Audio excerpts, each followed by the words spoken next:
नमस्कार मंडळी, मी गावी पोहोचले. तसं कॉन्स्टंट मला कमेंट एक येते प्रत्येक ब्लॉगच्या खाली की आता तू एवढी सगळी झाडं लावली होती कोल्हापुरामध्ये, तर ती सगळी सुकली असतील ना, कारण ऊन प्रचंड आहे आणि पाण्याची काय सोय केलीस. तर तेच मी तुम्हाला सांगते. मी भरपूर साऱ्या बिस्लरी बॉटल्स ज्या असतात त्या कलेक्ट करून ठेवलेल्या होत्या. त्याला छिद्र पाडलं त्याच्या टोपणाला आणि त्याच्यामध्ये सुतळ्या ववल्यात. ॲक्च्युली ही आईची आयडिया आहे.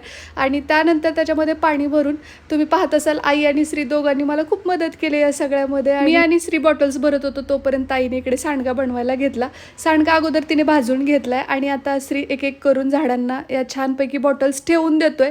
जी झाडं मोठी आहेत त्यांना मोठमोठ्याल्या बॉटल्स आम्ही ठेवलेल्या आहेत. आणि शिवाय आमच्या शेजारच्या ज्या काकी आहेत त्यांना प्रचंड आवड आहे झाडं लावण्याची, वाढवण्याची, आणि त्या आम्ही गावी आल्यानंतर खूप मदत करतात, झाडांना पाणी घालतात. तरीसुद्धा बॅकअप प्लॅन म्हणून आम्ही ही सोय केली आहे. त्यासोबत इथं आता मस्तपैकी सांडगा आईने फोडणीला घातलाय गावरान येसूर टाकून, आणि चपात्यासुद्धा पॅरलल करून झालेल्या आहेत. तर अशा पद्धतीने आमचं जेवण रेडी आहे. या जेवायला, चला बाय.